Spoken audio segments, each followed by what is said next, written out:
Day andat, nganong masulubon man kanang naong nimo? Naluoy manggug ko ni Lolo, Papa Rans. Mitukar na po ang iyang hubak ko gayoma. Mitaas pag yan ang iyang blood sugar. Lakaw dayon ngadto sa butika. Pagpalit dayon og Biotrof herbal capsules, sigurado kung dako kinigi katabang para mahupay ang gipamatay nga balatian sa imong lolo. Tungod kay ang Biotrof bantugan na kaayong makaalim sa mga nagkalain-laing suliran sa panglawas sud na sa dugayng panahon. Papa Rans, okay na kaya kong Lolo. Salamat kayo sa Biotrof Herbal Capsules, the Wonder Food Supplement. Biotrof herbal capsules, mapalit sa mga butika nga naa sa inyong dapit. That news was brought to you by ACS Manufacturing Corporation, ISO certified world-class quality.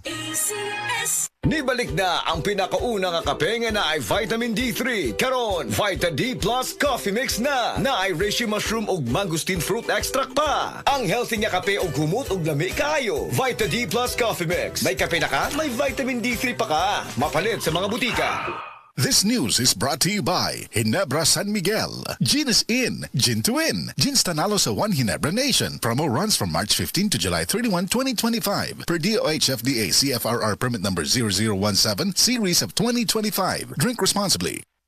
Ako si Kate Brios, usa sa mga tag-iya sa INM Kate Beauty Incorporated. Ako magpahimangno sa mga tag-iya og mga butika, pharmacy ug mga drugstore nga dili mo dawat og produktong Koy Herbal Capsule nga way tatak, the original ug way nakamarka sa kapsula nga KOI kay siguradong piki kana ug peligro sa panglawas ang epekto niini. Labaw sa tanan, mahimong pasakaan og kasong kalapasan sa balaod sa unfair competition. Ang mga pharmacy owners sa higayon nga masakpan kamo nga namaligya og Koy Herbal Capsule nga piki o walay kumpletong dokumento. Muhatag kog reward sa kantidad nga 300,000 pesos cash ni adtong mga tao nga makahatag og pruweba sama sa pictures o transaksyon sa mga tao nga anaa sa sulod mismo sa mga pharmacies og uban pa gikan sa dili otorisadong mga pharmacies labi na sa mga distributors. Daghang salamat.